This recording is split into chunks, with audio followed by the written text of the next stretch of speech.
Southampton versus Chelsea in the 8th round of the Premier League, as Chelsea do plan to extend their unbeaten start to the season with yet another win. But will the 1-0 win over Vidi in the Europa League affect Sarri's lineup decision, and if so, in what way will it affect it? To find out everything you need to know about both sides ahead of the game on Sunday, do make sure you watch all of this preview. Hello there guys, and welcome back to 100% Chelsea from a preview of the Southampton versus Chelsea game in the 8th round of the Premier League, of course taking place on Sunday afternoon, the early kickoff at 2:15 PM UK time, and of course obviously slightly different surroundings than usually, not in my room, but we're actually in the same pub where we filmed Sad Bastard's Corner, which, you should know. If you don't know, check it out. It's the show that Lewis and Jack do, of course. And yeah, I mean, this is the preview. There will, of course, be a review. There will be fan cams. There will be a vlog. There will be all sorts, as there is every week, basically. So if you don't want to miss out on any of that, do make sure you subscribe to 100% Chelsea. And also, let's see whether they can hit 500 or more likes in this video. That'd be massively appreciated if you could smash the like button down below. And getting into the preview by speaking about our opposition, Southampton. And the Saints do currently sit in 16th on 5 points from 7 games, but still 3 points above the relegation zone, actually, with 1 win, 2 draws and 4 defeats so far, and a goal difference of -5 as they've scored 6 but conceded 11 goals so far. Their only win so far this season was a 2-0 away victory over Crystal Palace, who didn't even have Wilfried Zaha that game, which kind of explains why Crystal Palace with Zaha and Crystal Palace without Zaha is a big difference basically. And they also had a 0-0 draw at the start of the season against Burnley, and then a 2-2 draw with Brighton 3 weeks ago. Other than that, they've suffered defeats to Everton, Leicester, Liverpool, and most recently against Wolves. But on Tuesday, they actually beat Everton on penalties in the 3rd round of the League Cup. To be honest, I have no idea why their tie in the League Cup was played, a week after all the other League Cup ties. No idea. But that happened on Tuesday anyway, after, the game finished at 1-1 after 90 minutes, and they beat them on penalties, like I said. Speaking about how Southampton usually line up and how they play, well, usually they do play in a 4-4-2 formation with Danny Ings and Charlie Austin or Shane Long up front, but against Liverpool, they went with a much more defensive 3-5-1-1 or 3-5-2 formation, which didn't help them either as they lost the game 3-0. But it might kind of tell us and might suggest that they might also change their formation from their more usual 4-4-2 to something different, maybe a 3-5-2 against us as well. But obviously, they have to wait and see. But obviously, they did it against Liverpool, so they might do so again on Sunday. Talking about the danger men, top of that list is probably Danny Ings, as he's, the one that scored the most goals with 3 goals so far. But also Pierre-Emile, don't really know how to pronounce his first name. Højbjerg is on 2 goals from midfield as well, which isn't too bad. Generally, though, Southampton don't exactly seem like the best side at the moment, and not the most threatening side either. I mean, that's why they are where they are in the table, really. Injury wise, according to their manager Mark Hughes, they're all clear, and all the minor issues that they did have basically are all fine now, and they should have everyone available tomorrow.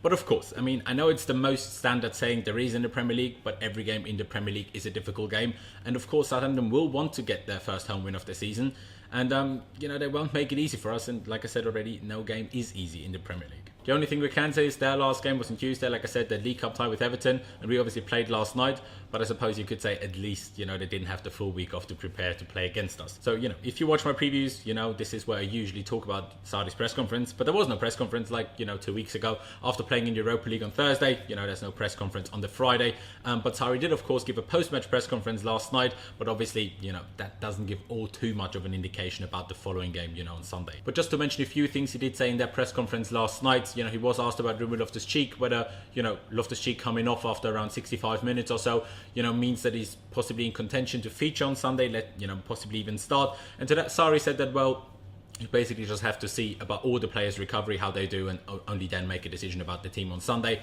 And, he also stated that he's very happy for Morata, but also with Morata's performance yesterday, and said that he didn't just score, but also played well with and for his teammates. I mean, I'm pretty sure we've all seen, that Morata looked very emotional after scoring that goal, giving Willian and a lot of the other players a really deep hug, and all of the other players seemed like very happy for him to score that goal. He almost looked like he was close to tears. Like, I don't think he actually, shed tears like some people said. I don't think he did that.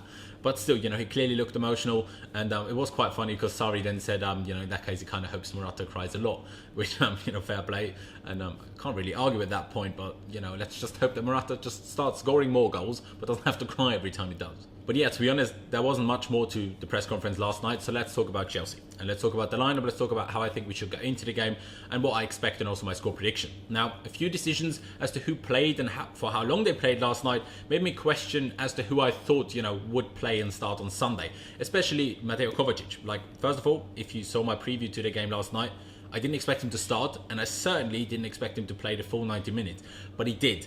But what does that mean? Does it mean that Ross Barkley might start alongside Kante and Jorginho, instead of Kovacic on Sunday?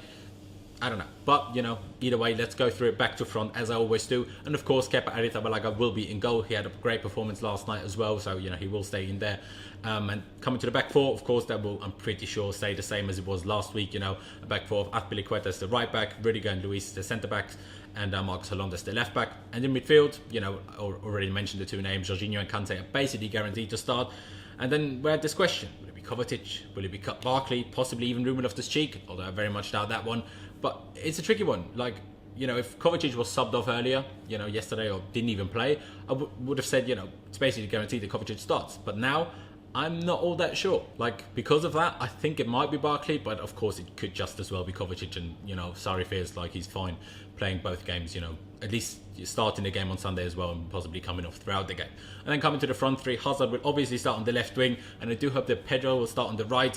To be honest, I'm not even going to entertain the idea of Willian starting again, because that would be his 6th start in a row, and I think that's just way over the top. Give the guy a rest. Also, he's not played well in the last few games, so give the guy a rest. We need to start Pedro if he's fit to play, of course. I mean, he was injured, he played last night, but if he's physically, ready to start again on Sunday, I think he has to. But then coming to the striker, and that's the most tricky one for me in this lineup that I'm talking about right now, because for me personally, Morata should start. I know a lot of people disagree, but for me personally, he should, because I think he deserves a chance to go on another scoring run like he had early on last season.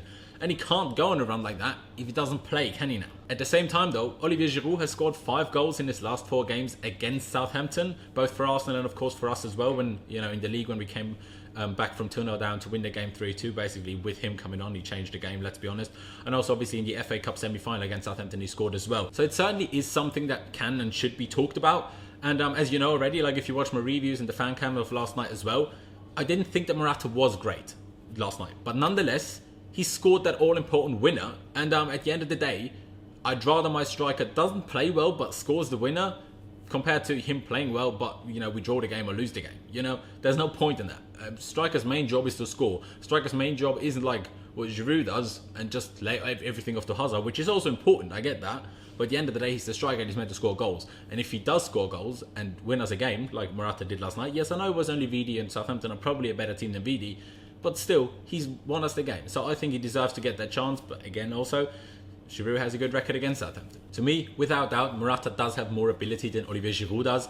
But the only way we'll get to see that ability in full flow is if he does build his confidence. His basically non-existent, confidence, if we're being honest, just by the fact he reacted to scoring yesterday just shows how low his confidence is.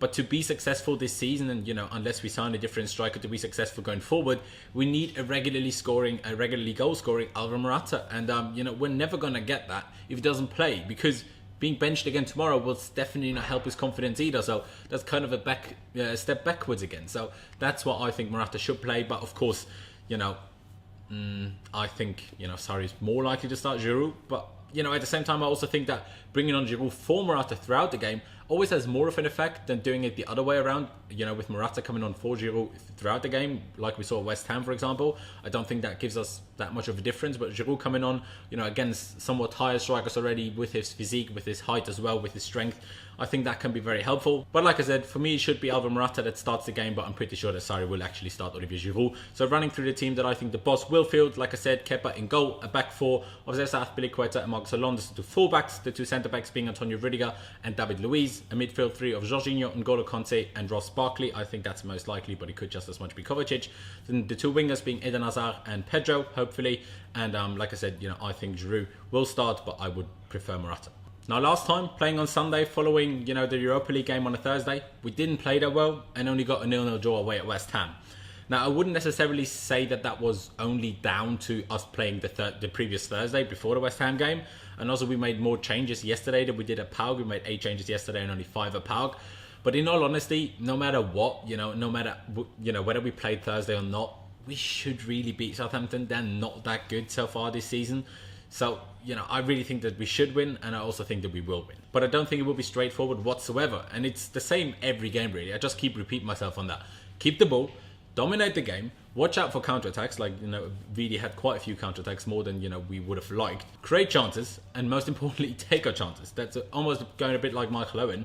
You know, if we do all of that, we're going to win the game. But my prediction, after also discussing it with Lewis and Jan and Louis as well, I couldn't really decide between a 3-1 win and a 2-1 win. But as we haven't really scored all that many goals recently, actually, you know, I'm going to go with a 2-1 win, but at the end of the day, all that matters is that we do win the game. But yeah, that's really it for me. Leave me all of your thoughts ahead of the game down in the comment section below. Leave me your score predictions, leave me your predicted lineups, and also the lineups you would like to see. Leave me all of them down in the comment section below.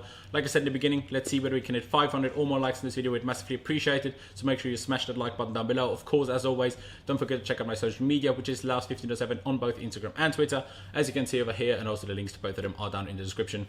The position is a bit different, so I'm not sure if it will actually be here, but somewhere over there anyway. But like I said, you know, if you could follow me over there, that'd be massively appreciated. And of course, I mean, this is YouTube, so if you haven't already, do make sure you subscribe to 100% Chelsea, and also don't forget to hit the notification bell button and choose to be notified about all uploads, so you don't miss any of our future videos. But yeah, that's really it from me.